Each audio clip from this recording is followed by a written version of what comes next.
Okay, so in this video, we'll be talking a little bit about your concept of yourself in relation to the culture that we belong to, that we are brought up in. So, throughout your class 11, and since we've been talking about psychology, we have again and again gone back to understanding how the culture affects our understanding of our own self and those around us, right? So I remember I told you about the concept of individualistic cultures and collectivist cultures. So the Western countries are known as individualistic cultures, and the Indian and the Asian countries like Japan, China, India, Korea, they come into the category of collectivist cultures. So when we are talking about how we view ourselves, our self concept in relation to the culture, we often see that people who come from Western cultures have a very clear distinction in their mind between themselves and others. So whereas there is a very clear boundary, this is me and this is the rest of the people. This is who I am and these are others who don't belong with me, who are outside the physical me, right? They're very clear about their own feelings, their own attitudes, their own opinions, what they want.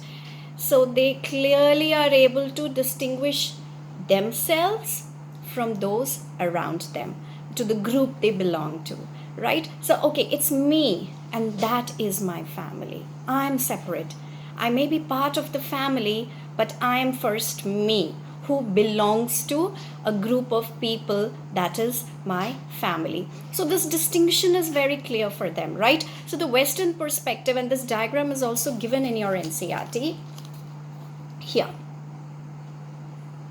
Oh, it's not coming. Okay, so it's coming ulta. Oh, I didn't realize that. Okay, so forget about what's written here. But if you want to understand the Western perspective of how self is viewed as, is individual.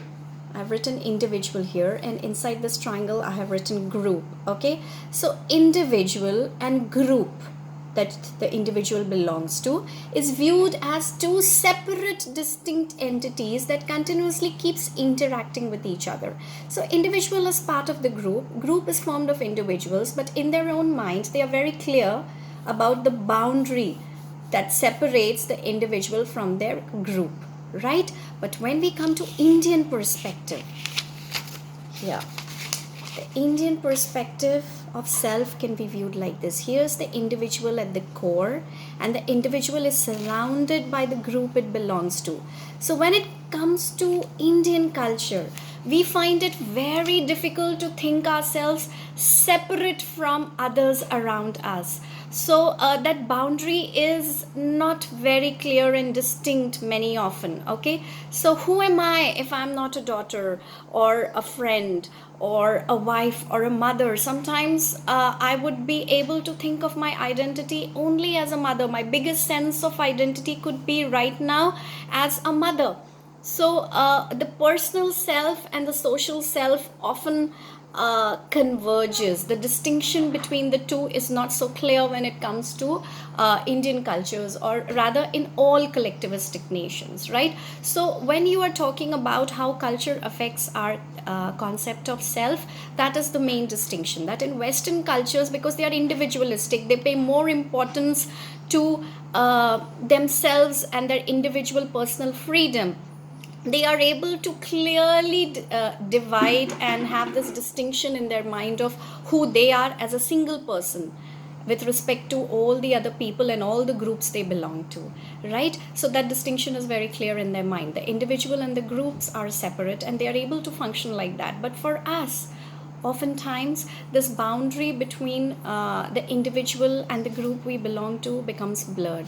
So sometimes we feel, we as individuals, who are we are just part of the group we belong to. That's who we are. So sometimes the individual, the core circle, it expands to include the entire group within it. So our sense of self would engulf our sense of group that we belong to, whereas at other times we are able to have a clear idea about what we want, what are our personal goals, which are in different from the group around us. Okay, so sometimes when you feel the friction happening between you and your parents, when you are very clear, okay, but that's what my parents want me to become. I don't want to become like that. I don't want to become a doctor. I don't want to take science. I want to take humanities. I want to take commerce. That's what my parents want. That's not who I want.